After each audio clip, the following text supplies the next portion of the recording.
The books Rainbow presents overcoat written by Ruskin Bond. वह जाड़े की एक सर्द रात थी और चांद हिमालय की चोटियों से ऊपर निकलकर अपनी दूधिया रोशनी फैला रहा था। उस हिल स्टेशन पर कहीं कहीं पर बर्फ के निशान अब भी देखे जा सकते थे। मेरे लिए तो बेहतर यही होता कि मैं अपने गर्म बिस्तर के अंदर गर्म पानी की बोतल के साथ कोई किताब पढ़ रहा होता, लेकिन आज की रात मुझे अपने वायदे के अनुसार कपाड़िया परिवार की पार्टी में जाना जरूरी था। मैं पार्टी के लिए तैयार होने लगा। मैंने 2 गर्म स्वेटर पहनी, एक स्कार्फ और ऊपर से डाला ओवरकोट और चल दिया कपाड़िया परिवार के घर की ओर। सड़क चांद की दूधिया रोशनी से नहाई हुई थी। कपाड़िया परिवार का घर लगभग 1 मील दूर था और मैं करीब आधा रास्ता तय कर चुका था। तभी मैंने देखा कि एक लड़की सड़क के बीचों बीच खड़ी है। कमर तक लंबे बाल, चमकीली गुलाबी ड्रेस और लेवेंडर की महक। लगभग 16-17 साल की होगी, कुछ ओल्ड फैशन सी थी। पास पहुंचकर देखा तो प्यारी सी आंखें थी और सुंदर मुस्कान। Good evening. बहुत ज्यादा ठंड है आज। Good evening. क्या आप पार्टी में जा रहे हैं? जी हाँ, आपकी खूबसूरत ड्रेस देखकर लगता है शायद आप भी वहीं जा रही हैं। आइए ना, साथ चलते हैं, नजदीक ही है यहाँ से। हम साथ चलने लगे। आपका नाम क्या है? जूली। ओके, मेरा नाम बॉन्ड है, रस्किन बॉन्ड। कभी देखा नहीं आपको इधर।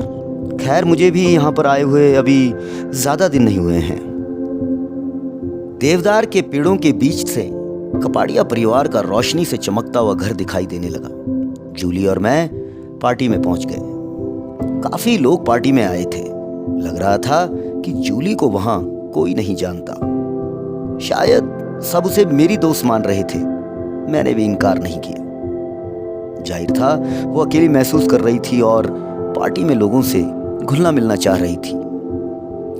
कुछ देर बाद जूली खूब एंजॉय करने लगी। उसको कुछ खाते या पीते तो मैंने नहीं देखा, लेकिन वह सभी लोगों से बातें कर रही थी, उनकी बातें सुन रही थी, हंस रही थी। और जब संगीत बजना शुरू हुआ तो वह खुश होकर नाचने लगी, कभी किसी के साथ तो कभी अकेले ही।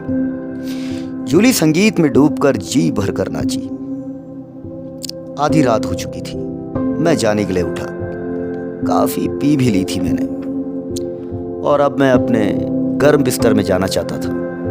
मैंने पार्टी में मौजूद लोगों को क्रिसमस की बधाई दी और गुड नाइट कहकर चलने लगा।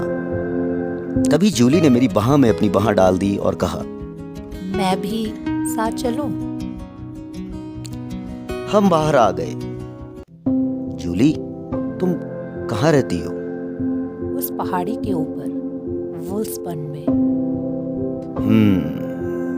बहुत ठंडी हवा है। तुम्हारी ड्रेस बहुत अच्छी है, लेकिन लगता है उतनी गर्म नहीं है। अच्छा, एक काम करो, तुम मेरा यह ओवरकोट पहन लो। मेरे पास ठंड से बचने के लिए काफी कुछ है। उसने मना नहीं किया। मैंने ओवरकोट उसके कंधों पर डाल दिया। फिर हम चलते हुए उसी जगह पर पहुंच गए जहां मिले थे। उसने कहा, यहाँ से एक शॉर्टकट है, मैं यहीं से चली जाऊंगी। Are you sure? यहाँ से चली जाओगी? बहुत संकरा रास्ता दिख रहा है। इस रास्ते के हर पत्थर को पहचानती हूँ। इस रास्ते का हमेशा इस्तेमाल करती हूँ मैं।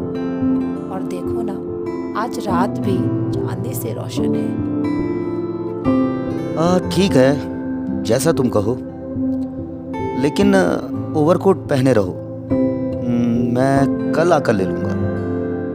वह थोड़ा हिचकिचाई, मुस्कुराई और फिर सिर हिलाकर सहमति दी और उस रास्ते पर चल पड़ी। मैं उसे तब तक देखता रहा जब तक वह मेरी आंखों से ओझल नहीं हो गई। उसके बाद मैं भी घर की तरफ चल पड़ा। जूली का ख्याल मेरे दिल में बस गया था। दूसरे दिन मैं जूली से मिलने वुल्सबर्न जा पहुंचा। लोहे का गेट खुला था। मैं अंदर गया और उस घर को देखा। घर क्या था, खंडर था वह। पत्थरों के ढेर, टूटी हुई पुरानी चिमनी, कुछ पुराने खंबे।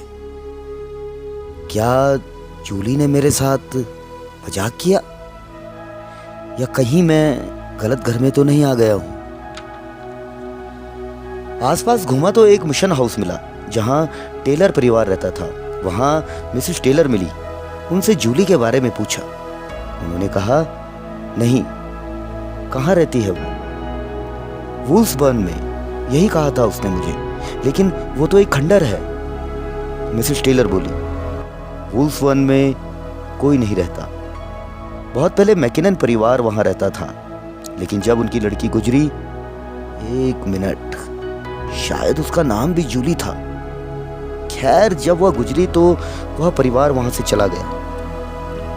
तुम जिस जूली के बारे में पूछ रहे हो वह यह नहीं हो सकती, क्योंकि इस बात को 40 साल हो चुके हैं। उसकी कब्र सड़क के नीचे कब्रगाह में है। ना चाहते हुए भी मेरे कदम उस कब्रगाह की तरफ बढ़ चले। देवदार के पेड़ों से घिरी हुआ एक छोटी कब्रगाह थी।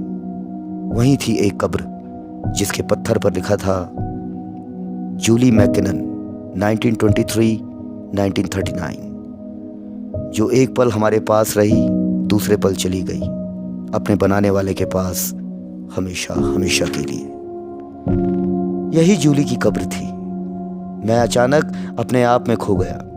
सामने खड़ी बर्फ से ढकी हिमालय की चोटियों को मैं न जाने कब तक एकटक देखता रहा। एक ठंडी हवा का झोंका मेरी गालों से छूकर निकला। लगा जूली ने मुझे छुआ हो। मुझसे अब वहां रुका न गया।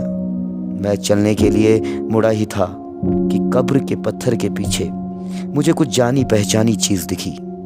पास जाकर देखा तो घास के ऊपर अच्छी तरह से तह किया हुआ मेरा ओवरकोट था।